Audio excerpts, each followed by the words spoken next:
current developments and how they may evolve into industry-changing paradigms, we can better understand and assess the opportunities and vulnerabilities that future trends may bring.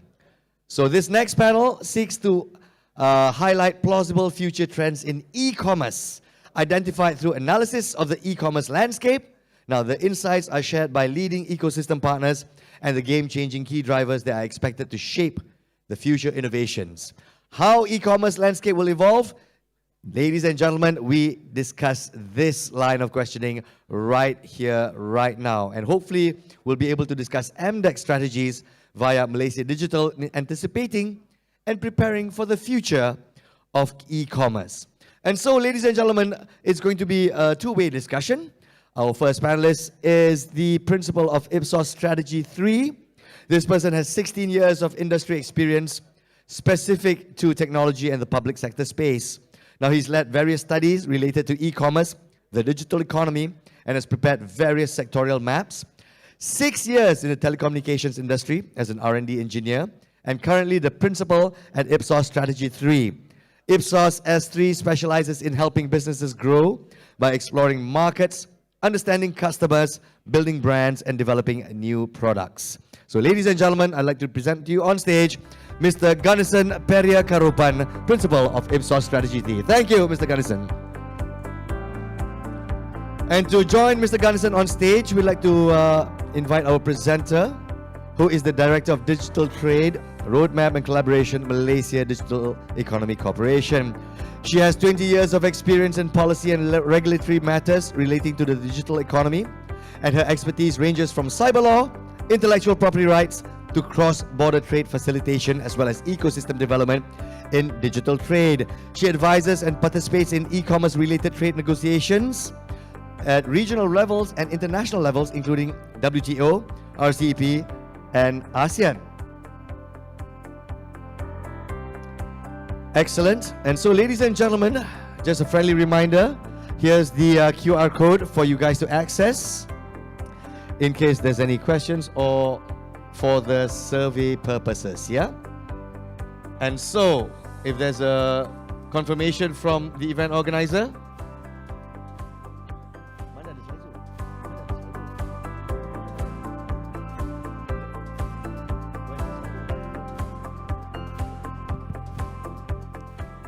Once again, let's flash the Slido QR code for those of you who would like to ask questions during this session. And we'll encourage the moderator to refer to the Slido application to access any questions that might arise, yeah? And so, without further ado, I pass the floor to Mr. Ganesan Periakarruppan, Principal, Ipsos Strategy 3. Let's give him a round of applause. Thank you. Thank you so much for the very nice introduction, Mr. MC.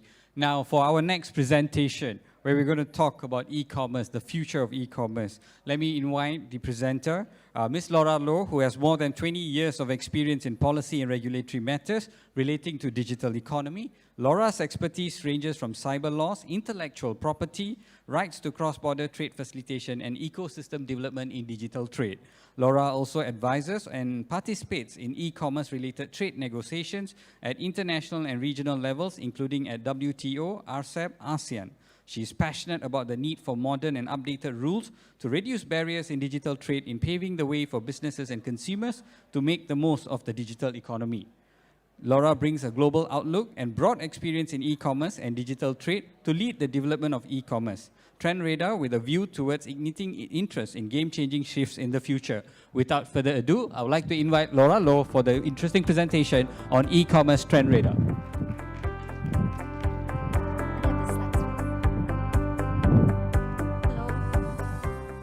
Thank you, Ganesan. Thank you for the generous introduction. Can I have the slides, please? Thank you.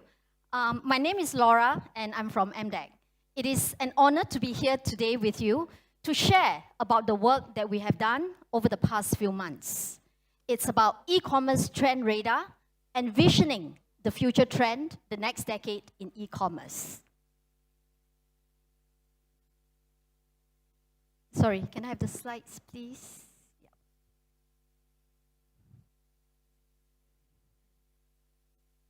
Okay, let me start by introducing to you about Malaysia Digital. The Malaysia Digital is a national initiative that was launched by the Prime Minister 3 months ago in July. This is an initiative that's carried out by the Ministry of Communications and Multimedia and MDEC. Our mission is to drive the growth of the digital economy through implementing catalytic high-impact initiatives such as trade, such as content, such as tourism and health. It is also about attracting strategic and sustainable investments to Malaysia to grow the ecosystem. And it is also about influencing and shaping policies and strategies.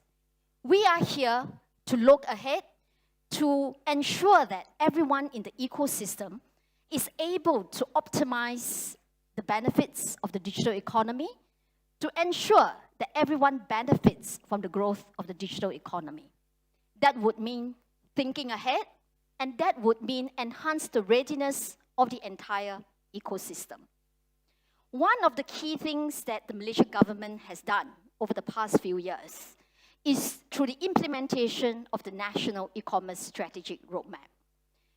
The slide here is projecting to you how well we have done over the last few years. Everyone knows that e-commerce has exploded exponentially in the recent few years. The pandemic is a challenge, and it is also an opportunity. So as you can see that Malaysia's income on e-commerce transactions has grown tremendously over the past 4 years. In 2017, the income on e-commerce transactions was under 500 billion ringgit. As at the end of last year, 2021, total income on e-commerce transactions has grown to over 1 trillion ringgit. This is based on the data that's published by Malaysia's Department of Statistics. Apart from that, we have also about 1 million MSMEs adopting e-commerce. MSMEs would include registered businesses as well as individuals in the informal sectors. We are calculating and taking into account the contribution of individuals because registration of business should not be a barrier to embrace e-commerce as a barrier to entry. And as a result of which, as you can see, that e-commerce contribution to GDP has grown substantially as well to 11.5% of GDP. The overall digital economy contribution to GDP was 22.6%, and e-commerce took up more than half of that contribution. And this is how huge e-commerce is bringing to the Malaysia economy. Malaysia has done extremely well. It is due in part to the foundation laid down by the National E-commerce Strategy Roadmap that has been implemented by the Malaysian government since 2017. Now, this brings us to why we have been working and doing this paper. It is about getting the entire ecosystem prepared. E-commerce is so convenient nowadays. With a smartphone, it is available to us 24/7. I can buy coffee now, and it's going to be delivered before the panel ends. And I think this is no surprise to anyone. You can go shopping in your car. You can buy something even at midnight. It's so convenient. But we know also that innovations are taking place as we speak. There are companies globally, regionally, and in Malaysia working on technological innovation. There are experts and work being carried out to rethink how business models can best cater to future innovations. If work is ongoing every single minute and second of the day, can we possibly stand here and imagine that e-commerce will remain static 10 years into the future? No. Straightforward, no. So that's why we are here. We are here not to predict the future. We are here to anticipate the future. Anticipation means that we are looking at current developments. We are taking into account the feedback from industry players, from the community, in order to then come to a plausible of what possibly the future vision of e-commerce is. And this is the work of the e-commerce trend radar. And as I said, it's an extreme privilege to stand here before you to present the work that we have here with you. So the first thing that we did was to speak to global technology companies. We also engage with regional e-commerce industry players, and of course, our local e-commerce community. So the key takeaways are on this slide. I think it's a bit busy, I apologize for that, but let me highlight just a few, just to get a feel as to what the conversations is about. First, we know that connectivity is the backbone of innovation. We have also read that recently Malaysia has made an announcement about the various players coming together on 5G. But the industry is already thinking beyond 5G. They are looking at 5.5G. They are working towards 6G. This is in anticipation of the huge amount of content, very immersive and massive content that's going to be transmitted in the future. In the future, we are going to be looking at physical and virtual worlds coming together. So that's the first takeaway that we had, very significant. And the second one is about society, entertainment, content coming together. We are already seeing commerce on social media platform. So in the future, the anticipation is that commerce is no longer a function-based service. It is no longer a function in itself, but it is going to be part of the things of society intervention. It's going to be a part of relationship. And the third one, very interesting, is about the 3-click rule. The current 3-click rule basically says that if a user has to take more than 3 clicks to get to what they want, where they want to go, that's just way too many clicks. In the future, the 3-click rule is just way too many clicks. And of course, most importantly, it is also about sustainability agenda. Circular economy, re-commerce is going to become mainstream. This is going to be driven by the very conscious consumers, and the conscious consumers will in turn shape how businesses will be rethinking their supply chain approach. Next, apart from speaking to industry players, experts, and international organizations, we also look at game-changing drivers, the rapid developments that are expected to change and shape the future of innovation. So we can broadly categorize these into 3 main categories. First, technological innovation, predictive analytics, anticipatory analytics, blockchain, AI, deep learning. So these are things that I think everyone is talking about, Internet of Things, that is right in the center of future innovation. And this is going to be the key drivers that's going to shape how the future will evolve. The second category is about extended reality. It's about content, it's about relationship, it's about experience. Virtual worlds, social media, social commerce. So the second big driver that's going to shape how the future is going to move. And last but not least is about the environmental concern, the social economic element that is going to feature very, very heavily and importantly in how the landscape will evolve. So this analysis of the landscape, analysis of current developments, of what the industry is thinking about and working towards, has then led us to the anticipation of the 5 key trends that we are envisioning here. Ubiquitous market space. We no longer call it the marketplace. Market space will become increasingly ubiquitous. And we're talking about hyper-personalized commerce. And of course, delivery and logistics will be ultra precise. And metaverse, of course, is too big to ignore. And taking you back to what I emphasized earlier, the circular economy, the eco-commerce, and how ESG is going to be so important in the future. The first trend, ubiquitous market space. What is this? We are anticipating the future of e-commerce to break out of conventional touchpoints.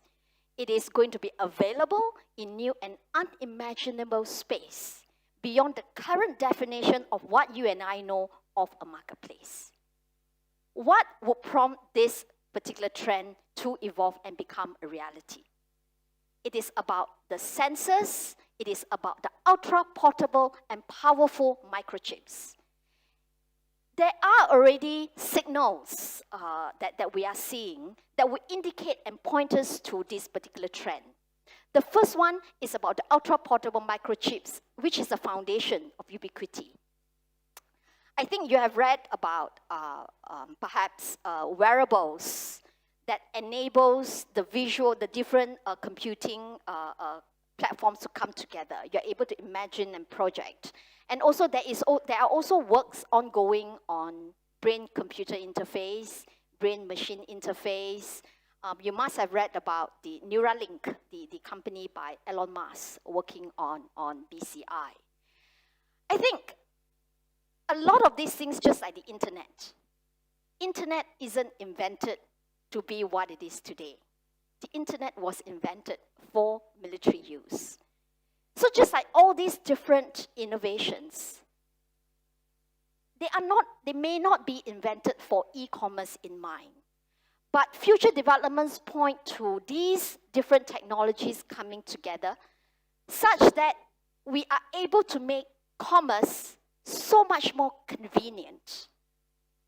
You don't need a 3-click rule anymore because 3-click rule is just so cumbersome. Imagine someone jogging in a park in the morning without having to flip up a phone, and then you're able to pull out your calendars telling you what appointments you have. And oh, I have a birthday party, but I have forgotten to buy a present. So with BCI, with ultra-portable chips, there will be capabilities to enable you to order that present and then to have it delivered to you in order for you to be able to then go to the birthday party in the evening. So that is how e-commerce will be so convenient.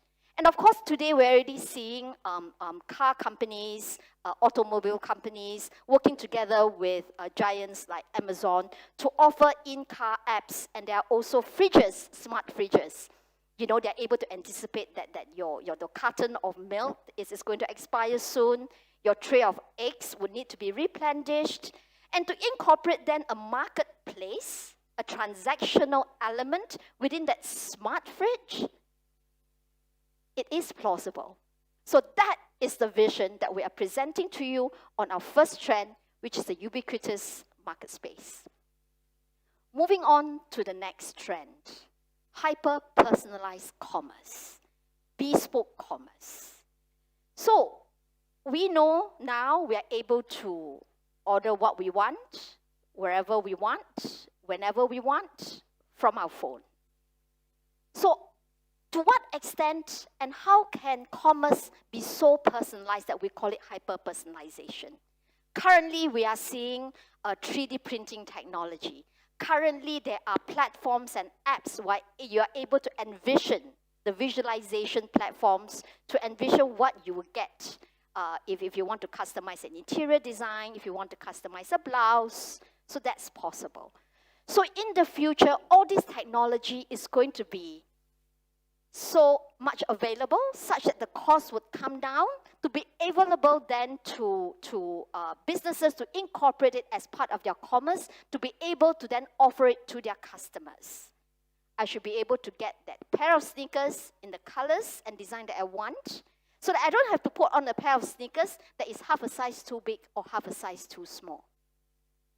So this is going to be the game-changing element that is going to ensure that customers are not only getting content and being pushed to them, but it's also getting a product that caters to their unique and specific requirements. The third trend is about delivery. Delivery is a core part of commerce.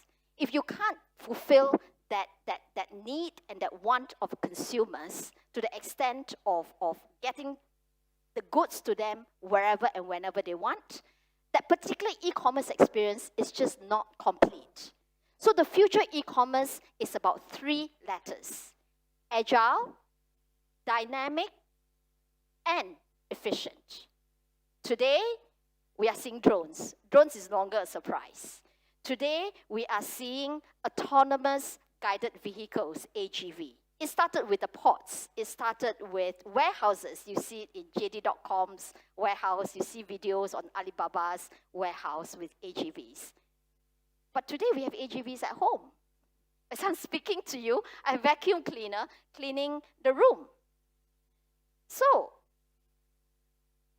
it is going to be so widely available, but what is going to change the game? What is going to change the game is what we foresee as what we call the open collaborative network. An open collaborative network would drive interconnectedness, it would drive economic efficiency, it would drive the sharing of resources, it would drive crowdsourcing. That would ensure that everyone is able to then leverage on each other's resources in order to be able to scale and make delivery so much more personalized and precise. So the vision that we are envisioning is the auntie who is on 33rd floor is able to get her medicine because the drone is going to deliver it to her. The vision that we are envisioning is that a mother who has to leave work early because the son is having a fever and the parcels that's meant to be delivered to her office is going to be able to follow her and go to the school to get it right into her hands. That is the future of delivery. Then the 4th future trend, I think this one I don't need to say very much because there is so much conversation, there is so much work on metaverse. McKinsey's published a study in June this year, about 4 months ago. So they projected that by 2030, which is in 8 years' time, metaverse has the potential to generate up to $5 trillion in value, and of which e-commerce would take up about $2.6 trillion. So that's the potential of e-commerce.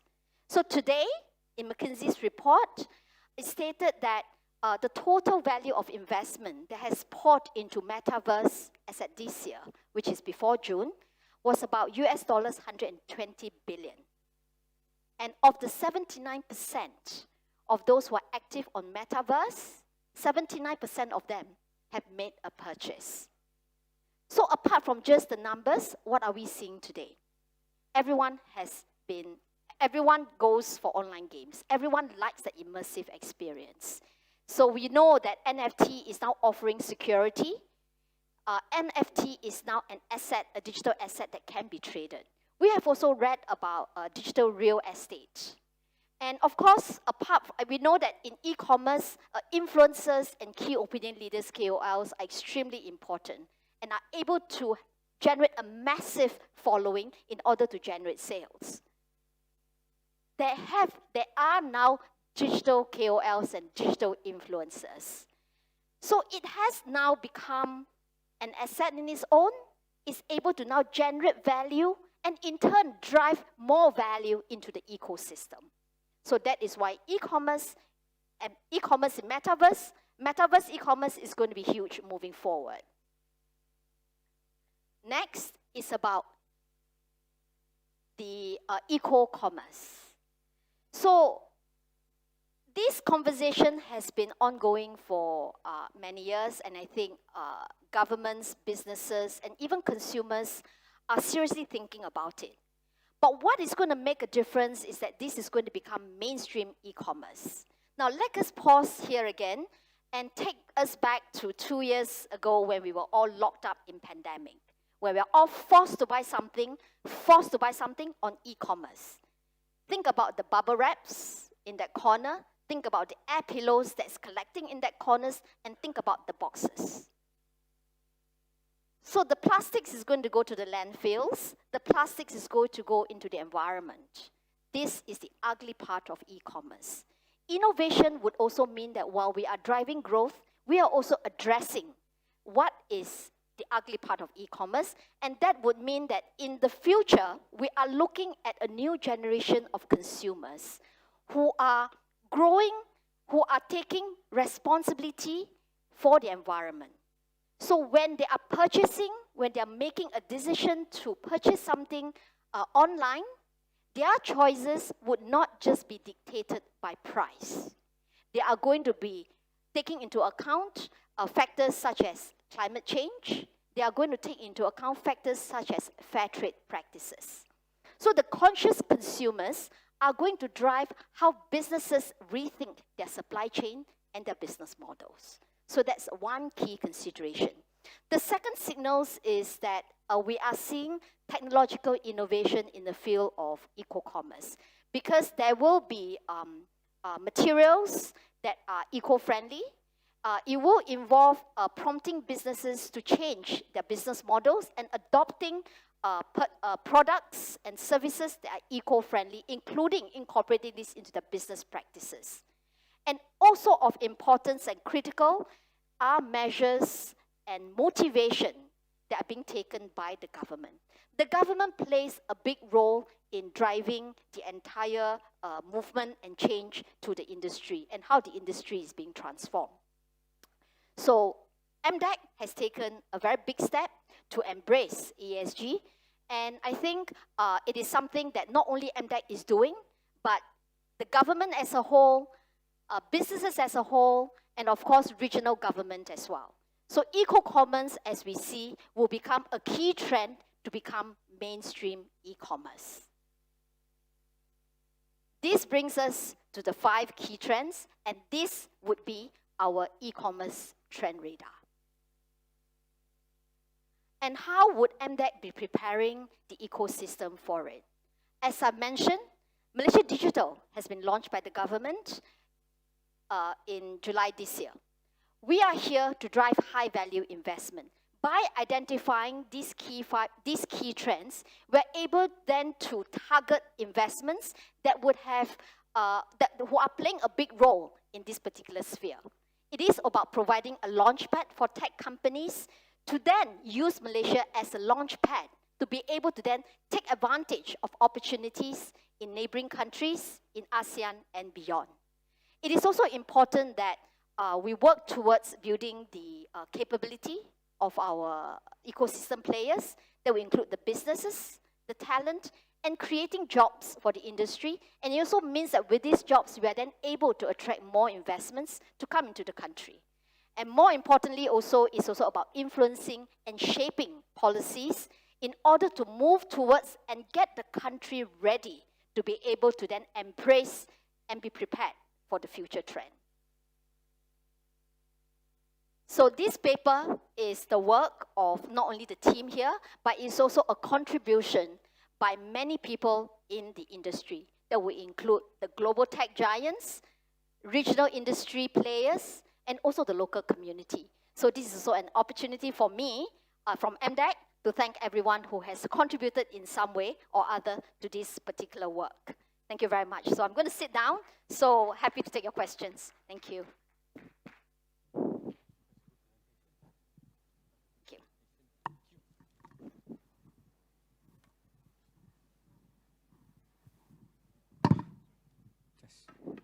Thank you, Laura, for that very interesting presentation. So just imagine, through brain control interface, you could be jogging in the park and suddenly you feel like you need an isotonic drink, and the order goes automatically to the nearest store and the drone flies it into you wherever you're jogging. That's the next landscape you're looking at. Okay, thank you. So I think this brings us to a few interesting questions that many of you might have in your mind itself, and I think the expert is here. So we'll probably ask her a few questions. So the first area that we're looking at, Laura, is how do you see Malaysia playing a larger role regionally and globally in the future of the e-commerce landscape? Thank you. Thank you, Ganesan, for the question. Malaysia is well placed in ASEAN. We are a culturally diverse country.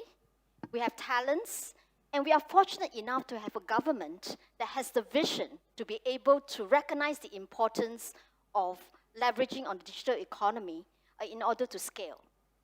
Digital economy is no longer a part of economy, but digital economy is the economy itself. So, as I mentioned, at the domestic level, we have the National E-commerce Strategic Roadmap. This is about working together with the government agencies in order to drive the growth of the e-commerce landscape. This is working together with the government and also together with the industry. At the regionally and globally, Malaysia is also part of the global conversations through RCEP, through World Trade Organizations, and through ASEAN. So every country has unique experiences, but definitely we can work together in order to discuss and talk about rules. Because trade itself is borderless, and trade itself is international. So no country can exist on its own, and therefore there is a need to have a conversation to work towards a common set of rules, to work towards a collaborative framework, where we can then at least have a common understanding and a standardized and harmonized approach as to how we can then come together to collaborate, to share experiences, and to learn from each other as to how best then to grow the digital economy together, as to how best then to reduce barriers, and to ensure that we are then able to build trust and confidence of every single player in this value chain. Very well said. I think the other thing that also stood out from your presentation earlier was about metaverse, right? So when we think about metaverse, it's all about gamers, and it's a total kind of fusion world kind of environment, right? So in that context, how do you see, how much technology do business and consumers really need to understand to engage with metaverse commerce for it to take off in a big way? And second, how do you see MDEC educating and training Malaysian businesses to capitalize on this future potential? Metaverse is huge, right? I think this trend, of course, the focus onto metaverse came into the forefront when Facebook changed its name to Meta. But the movement towards metaverse had begun many years before. So we have Linden Lab's Second Life, that was in 2003 and 2004. Metaverse is going to be huge, and of course with Facebook changing its name, a lot of attention and focus has come into the fore. And I think many of us are in Metaverse in some form or other, and of course a lot of it is through interaction in terms of games, online games. Moving forward, there is going to be a space for everyone to play. You may be a player, you may be just someone who wants to test out certain application within the metaverse, or you could be a user where you want to host events within the metaverse or engage in conversations and society interactions within the metaverse. So I think the point about having conversations such as these, and also the work on e-commerce trend radar, is to ignite discussion. I think we are here to provoke debate. It would be implausible to imagine that we're going to be 100% right on our e-commerce trend radar.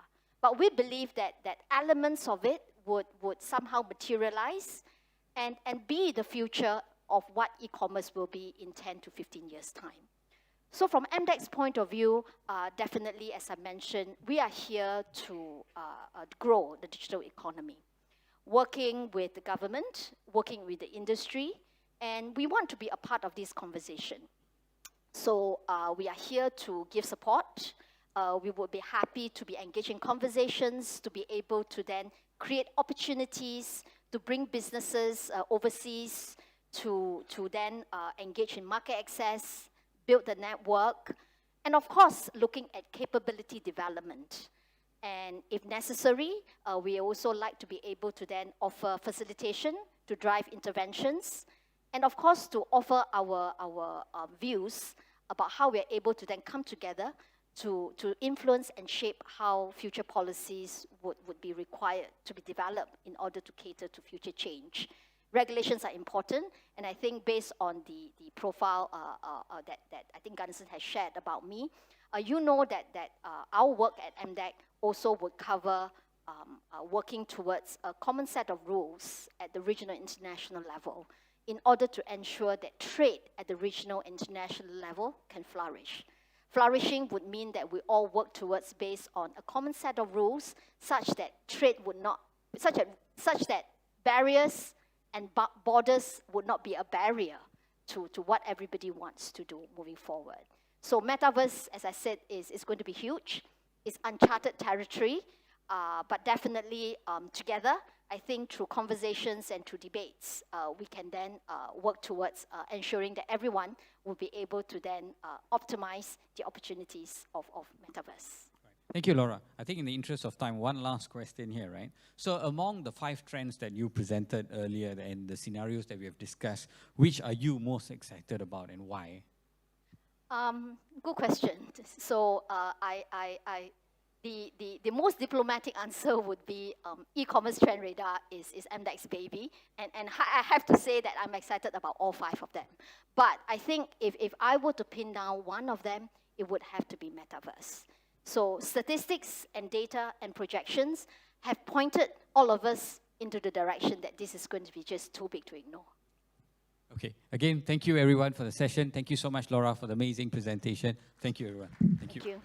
Indeed, thank you very much, Mr. Ganesan Periakarruppan, and also Ms. Laura Ho, Director of Digital Trade, Roadmap and Collaborations, Malaysia Digital Economic Corporation, and what a roadmap she has shared with us. And so, my only takeaway from this is